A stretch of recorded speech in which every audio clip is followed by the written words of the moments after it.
Hey guys, welcome back to the channel. Today we're going to be doing a quick unboxing of a couple peripherals for a PC. After I got bored with the PS5, I was like, you know what? I need a new keyboard and mouse. I've been using the same ones for a bit. And I'm also waiting to build a whole new mini ITX computer. I'll probably do a video of that, but not until probably mid-September, until the AM5 AMD CPUs come out and I start getting some parts. But in the meantime, I needed a new keyboard and mouse, particularly a smaller keyboard and a customizable keyboard and a new lightweight mouse. So let's quickly get into what I picked here. I picked Glorious PC Gaming Race equipment, and I bought both of these off of woot.com, WOOT.com. I'll leave a link in the description if you've never heard of it. It's like an Amazon affiliate, and they usually have discounted stuff, and that's where I got these. I spent $35, I believe, on the Model O- and $55 on the GMMK 60% keyboard. This is not just the chassis, this is the full keyboard pre-assembled, so that's pretty sick, but we'll also get into that a little bit more. So yeah, let's hop into the mouse first. Alrighty, so let's take a look at the Model O- mouse real quick. And as you can, we'll take a look at the box and then we'll open it up and take a look at the actual mouse itself. You can see right here, latest design included, which is sick. I wonder if they put that on every box. I actually don't know if this is the latest design. This is just, what was on sale. You can see I got the matte black, 58 grams. This is the wired one. They do make a wireless one, which adds a few grams to it. But personally, I like wired mice because you can't throw them across the room as easy. So yeah, and then we'll go on to the sides here. We'll just have the O- logo, and I've already moved the tape, which is why you can see that. And just some basic, descriptions of the features here. Ascended cord, extreme lightweight gaming mouse, G-Skates mouse feet, which I'm pretty sure is just a Teflon coating on the bottom of the mouse, so you can use it on more rough mouse pads, which is nice. And then on the back here, we got a lot more of the specifications. It shows you the sensor, the switch type, number of buttons, all of that information. If you want to pause it real quick and take a look at the features, go right ahead. Once you remove all 4 pieces of tape, you get this Ascend and Ascended text, and you get the actual mouse. And I have to admit, the packaging is, nicer than I thought I was going to get for a mouse of this cost. And obviously the inside is just, flimsy plastic, but it doesn't really need to be anything more. And again, the bottom is kind of like just a flimsy piece of plastic holding the mouse in. And you get the mouse itself with the supposed braided USB cable, which is actually a lot nicer than I thought I was going to guess. That's kind of like the theme for this mouse. I haven't heard of this brand before, as you'll see with the keyboard also. I bought both of these because they were very budget friendly, and I wanted to get rid of my Corsair stuff because the Corsair keyboard is huge and I have issues with it. I don't like being locked into the Corsair. I don't want to have their applications running on my computer for dumb things like this, for mice and keyboards. So on the bottom of the mouse, you'll see that there's a bunch of stickers saying remove on the feet. And what's really kind of shocking to me, and this makes sense, is how there's a bunch of like these speed holes on it, right? Like you can see my hand right through this mouse. You can even see the sensor board in there, which is pretty cool. I have a Corsair, I don't even remember this. It's not I'm a 65. I can't remember what mouse it was, but it is heavy, and it's got all these LEDs and stuff on it that I don't need. So this is my old mouse with the new Glorious O- mouse, and I can't remember for the life of me what mouse this is. It's not labeled on the bottom. I've had it for a couple years, and it's not about bad mouse. It is remarkably bigger and heavier than the other mouse, while still retaining a lot of the same, features. This has its applications. If you like heavier mice, then you can go for this. I'm actually surprised by how nice the RGB is. I kind of don't really care nowadays for how all the PC gaming stuff lights up, and it's not, the RGB is actually very nice. You know, being the fact that it's got all these holes and you can see through it, it kind of adds a cool effect. There's a DPI Lite competitive esports gaming mouse, PC gaming race. Oh, they're not going to do master race. I guess that makes sense. Model O minus. I'll take those feet off when I'm actually using it, but yeah, I don't know what that does. Oh, so it's for your profiles. Okay.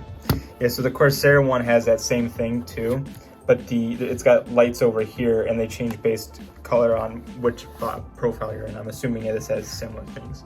But yeah, not bad for a cheap little mouse, honestly. And if you can get it off Woot for, you know, mid 30 bucks, 40 bucks, then as of right now, I don't really have any concerns. So I'll use the mouse and the keyboard a little bit more. And in the future, I'll put a pinned comment with my thoughts on it. But yeah, thanks for watching. And here is the keyboard that I picked up. It is a, you know, glorious PC gaming race, the same brand as the mouse. GMMK Compact. I believe this is a 60% body, fully modular switches, RGB LED backlight, don't really care, but all the nice gaming keyboards and stuff are, it's 61 key, RGB and stuff. But yeah, so this is a pre-built one.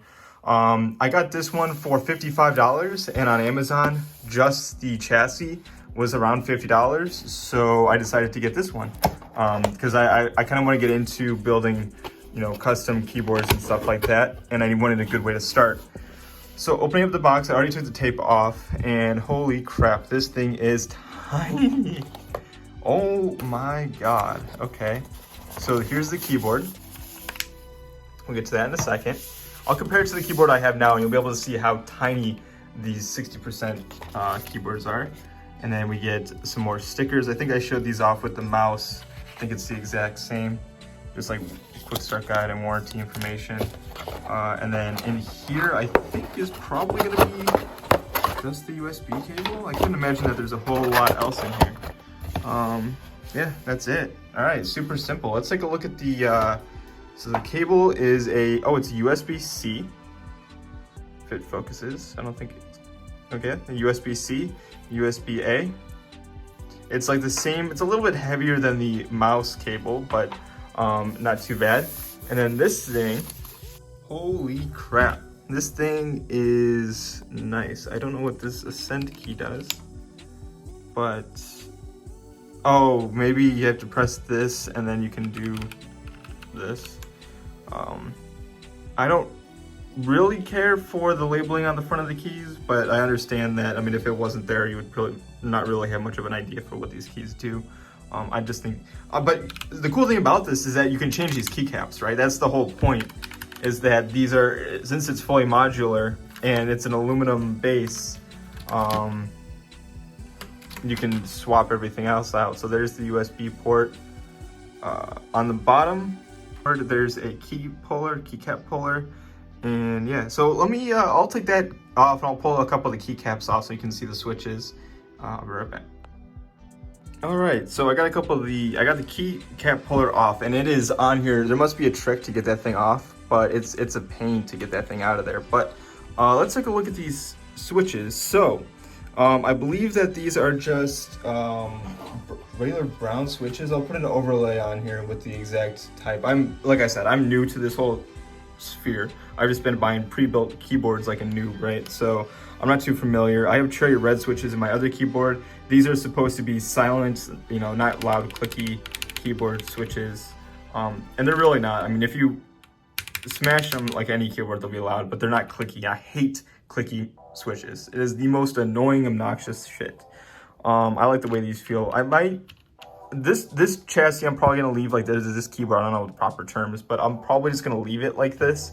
And maybe if I like this base, I'll buy another one or something. But yeah, let me put everything back together, hook it up to the computer, and see how it looks all lit up. And here's the keyboard connected up to the computer, and you can see I got the mouse set up here. So yeah, like I mentioned previously in the video, I added an overlay. I'm actually editing it right now. I mean, the Ascend key is just an escape. They just, you know, added a different color key for their branding, which isn't that big of a deal. You press function and whichever of these other keys to do these different modes, which makes sense, which isn't too convenient. Honestly, I'm probably just gonna be leaving on this RGB mode. I think it looks the nicest. I also use, you know, function to move the arrow keys and the volume. I've had it connected for a couple hours and I've been playing some games on it. It's really good. It's really nice. I like the switches. I like the feeling of the keyboard as a whole. The only thing that I am annoyed with that I didn't think would bug me is the arrow keys. Having used function for the arrow keys I never realized how big of a habit I got in using arrow keys for, you know, the computer and stuff like that, for just navigating and whatnot. So that is kind of a bummer, but everything else I think is pretty good. So yeah, I mean, I don't really have any complaints here. I think this combination with the keyboard and the mouse both work pretty well, and for the amount of money that they are, I could definitely highly recommend them. Be sure to leave a like and subscribe, and let me know if you're interested in me doing more unboxing / reviews. I'm not gonna lie, I like the PS5 and I'm liking this, so yeah, let me know what you think.